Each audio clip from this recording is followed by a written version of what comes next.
For Creamer Media's Polity, I'm Sashnee Moodley. Researcher and analyst Professor Raymond Suttner joins me to discuss reviving South Africa's democracy. Welcome, Professor. Thank you. So why are you so concerned with reviving or the restoration of South Africa's democracy after Zuma goes?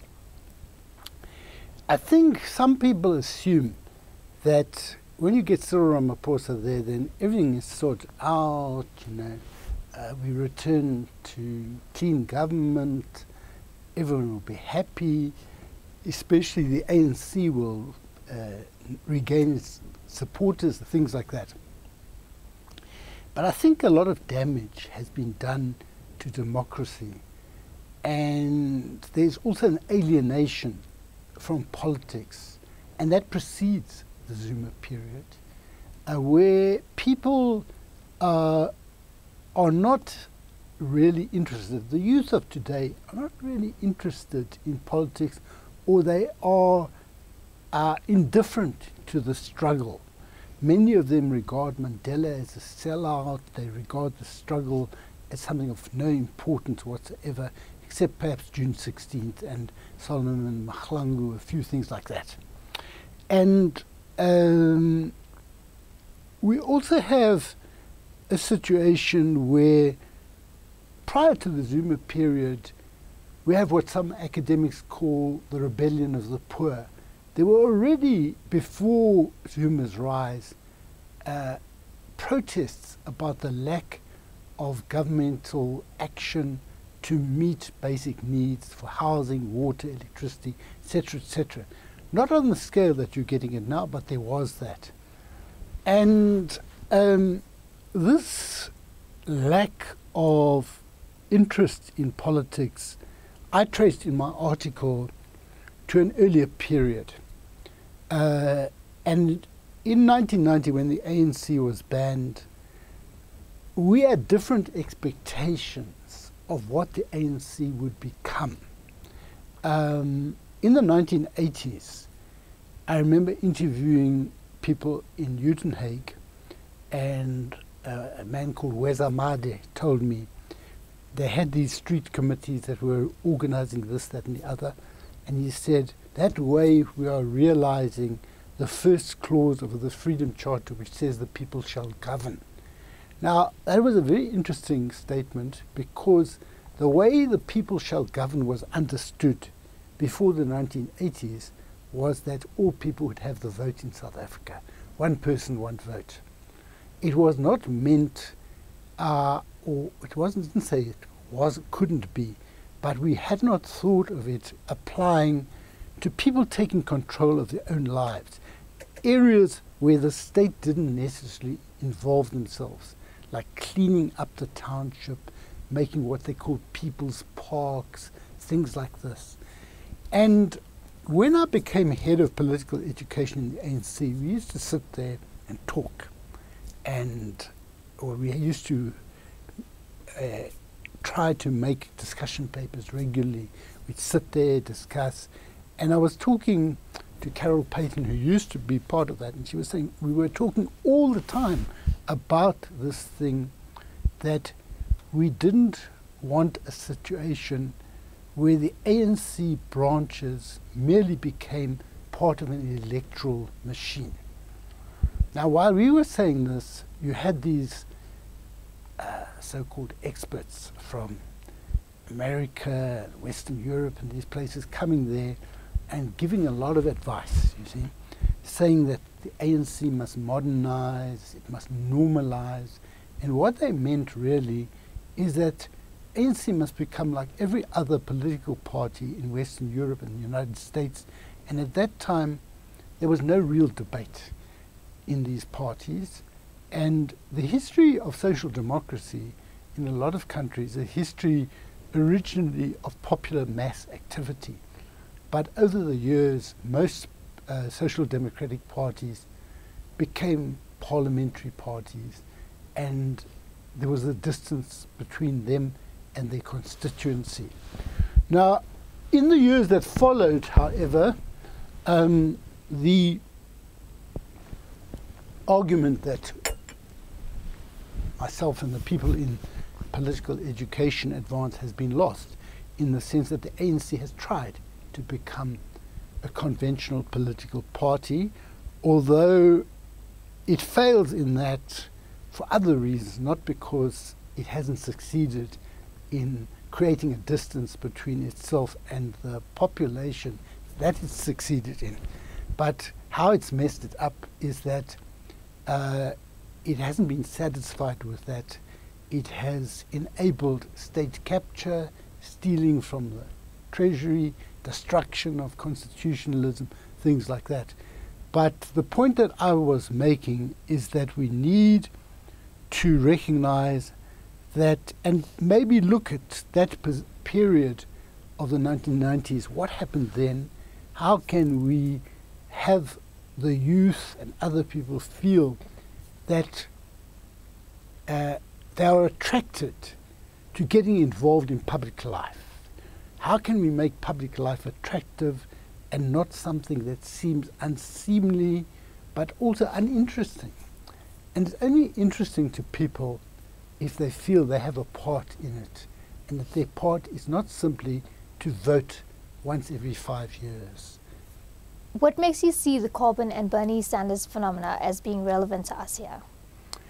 You see, what happened in the United States at the time of the Democratic election, Democratic nomination of a candidate and the rise of Corbyn is that people were very unhappy about, in the case of the Democratic Party in America, the way in which the leadership controlled who became candidates, and people who had voted Democratic Party were getting irritated by the fact that they were foisting candidates onto them. And Bernie Sanders had been a senator for a long time, so he had a sort of, partly, he wasn't sort of as much of an outsider as Corbyn. Corbyn has been an MP since 1983, but Corbyn has always been on the more on the outside than Sanders. But Sanders has been a socialist, and he's been in the Democratic Party, and he decided to challenge. But he had to challenge within the rules of the Democratic Party, and he excited a lot of people from Black Lives Matter, from environmentalists, and a lot of others. Now, some of these people were not happy with aspects of Corbyn's orientation on Palestine, where he did make a statement against the occupation, on race, and a few other things. Partly because, you know, Corbyn, Sanders, before he became a candidate, had not been part of a group of so multifarious a character. But he managed to attract them. And the attraction of these people made him broaden the scope of what he advanced. So even though Sanders didn't get the nomination, the polls show that he had a better chance of defeating Trump. And even though he lost the nomination, the movement, they called it the Sandinistas, the Sandinistas continue to exist. And they had a meeting last week. I didn't check what happened exactly, but they were going to discuss, map the way forward, and I don't think it's over. But what it signifies is that people wanted to renew American politics, and a lot of people were excited by it, and they believe that we wouldn't have Trump today had he been the nominee. Now, in the case of the British Labour Party was originally a very popularly based party. The trade unions were decisive in dealing with policy, things like that. And they won the election in 1945, but there was a sort of backlash against Labour, and when Tony Blair came in, he really denuded the party of all of its popular base. And people like Corbyn and others were not happy about this, but they were on the margins. And there was a reservoir of people who obviously represent the old conception of the Labour Party, which is one where you serve your constituency, you're close to the needs of people, you're not flashy, and so on. Now, when Corbyn was elected leader of the Labour Party, on the one hand, it excited a lot of people. A lot of people joined the Labour Party when Corbyn became leader. But a lot of the people who were Labour Party MPs thought, if Corbyn is the leader, we'll definitely lose the election, we'll lose our seats, and they start to sabotage him, the Parliamentary Labour Party. So, and there was a few months or a year after he was elected, there was a revolt against him from these people, but he was reaffirmed as leader. But no one expected him to do so well. And one of the reasons why he did so well is that about 1 million new young people registered to vote. And something that appears to have been underrated is that young people were very attracted by the Labour Party manifesto. Labour Party manifesto's title is "For the Many, Not the Few," that it must benefit the many people, not just a few. And this really attracted people. Someone was saying that he hears his article, Corbyn's victories. He says, I don't mind if he didn't win, because he did win. And he got 40% of the vote, and the Conservative Party only got 42%. And people never expected that.